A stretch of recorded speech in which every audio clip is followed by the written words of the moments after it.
chung nyamda lát konyak chung joda lát konyak chung cheda chung jamda kum yeda parem du tim tong wadia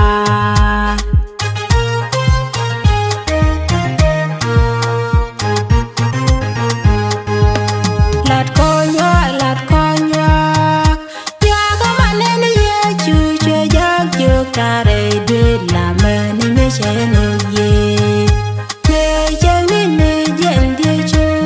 ning wa da ma chu ja ka peri kan yal chet ka pot ya mi di de long re dwe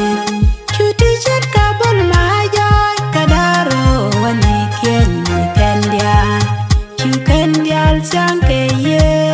chu kan dial sang ke ye chu ti sana ti bui ke lar kane ne ti chi ke yom ke kwa Peter shona lu chi kan yom muru run wang pawa sa bang wan ke run wang ne me ben yo kwas ka shwa yo da kam yal shwa wen di juda me ne dia tin chen Jerusalem ma ne me shut loy dun yang amin la ra yeswak Peter shona lu chi kan yom muru run wang pawa sa bang wan ke run wang ne me ben yo kwas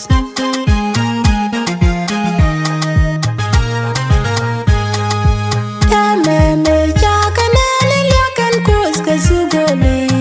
dorwen mon chicken ma dorwen mon chicken ma dorwai ka kan karo ne me lo deng Peter shwana lu chicken yang muro run wang owe sabang wan ke run wang ne me ben ya kwas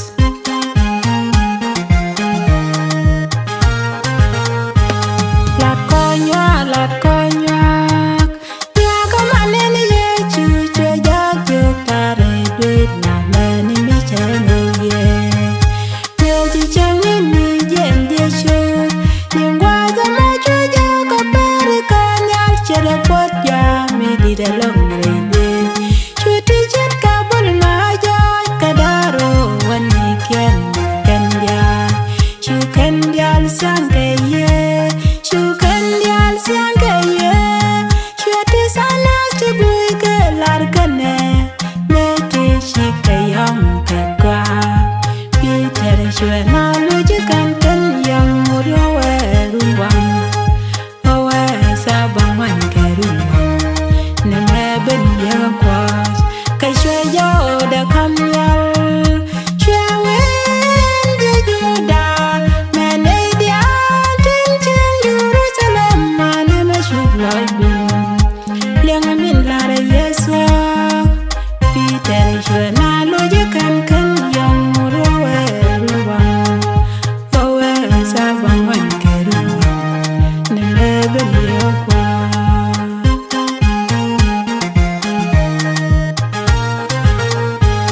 Pastori lona ye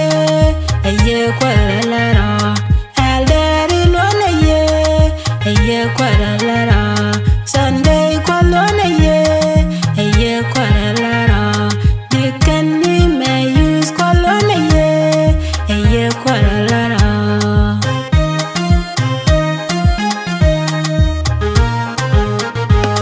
lát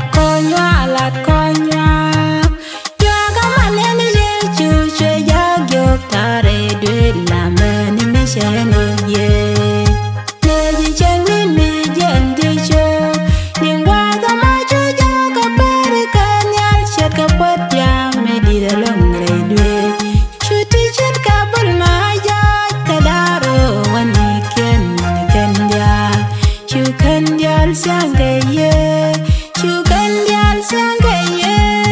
chu ti sana ti bui ke lar kane me ti chi ke yom ke kwa Peter shwana lu ji kan yom muro run wang owe sa bang wan ke run wang ne me ben ye kwas ka shwe yo da kam yal